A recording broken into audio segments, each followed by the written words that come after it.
Good days mga kamar. So magluluto po tayo ngayon ang butter chicken. Ito ay recipe ng Pakistan. So let's start.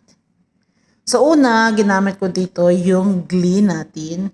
Pwede kayong gumamit ng butter or pwede kayong gumamit ng olive oil, yung for cooking or cooking oil. Yan.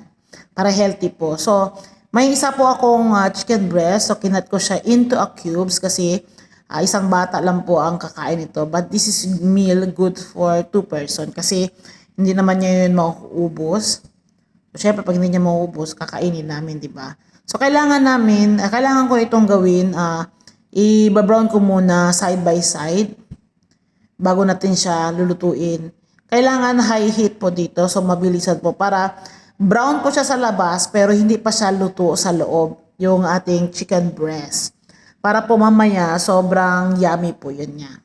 So, ayan, ito, sobrang lakas na ng aking apoy. So, nagbabrown na siya konti-konti. So, naglagay po ako ng garlic and ginger paste. Yan lang po, hindi tayo gumagamit ng onion.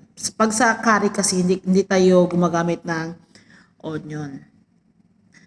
Isosaute muna natin until maging brown. So, gagaya ganito mga kamars. So, next step, ilalagay naman natin ang ating dry ingredients. So, andyan po sa ating screen ang mga ingredients natin para sa ating dry ingredients. Of course, andyan turmeric, coriander, curry powder, black pepper, salt, and cumin seed. So, ayan po. Itotos natin. Kailangan hinain muna natin yung ating apoy para hindi masusunog. So, meron po akong dalawang fresh na tomato. So, blinin ko po yan siya. Para sobrang smoothie niya. Ayan. So, kailangan natin lutuin siya around 15 minutes more. Lutuin natin mga kamars. Kailangan natin siyang takpan talaga. So, after 15 minutes, so i-check na natin ng ating niluto. So, maglalagay tayo ng Ajinomoto. Hindi naman ako gumagamit ng Ajinomoto noon. Pero, hindi ko alam na amo ko bakit naghahanap siya ng Ajinomoto. So, okay. Naglagay ako ng Ajinomoto. Ayan. So, thank you pala sa mga nag-watch sa aking mga video mga kamars. Maraming salamat po talaga. So, ngayon, nag-add ako po ng cooking cream. So, ayan. Cooking cream po ang gamit ko dito.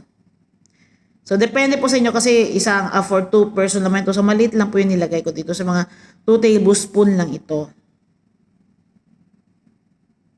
Ito po talaga nagpapasarap sa ating butter curry.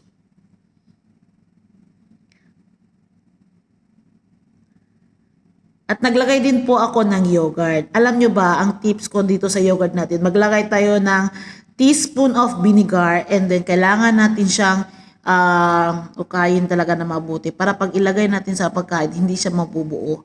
Subukan yung gawin na ilalagay nyo lang yung yogurt sa curry, sa butter curry natin. Tapos walang vinegar, magbubuo po yung ating yogurt. So kailangan nyo lagay kahit pinch lang ng suka para magiging sobrang smooth siya. So, naglagay tayo ng asin. And then, hayaan natin ngayon maluto siya in 15 minutes. So, ayan, luto na po ang ating Pakistan butter curry.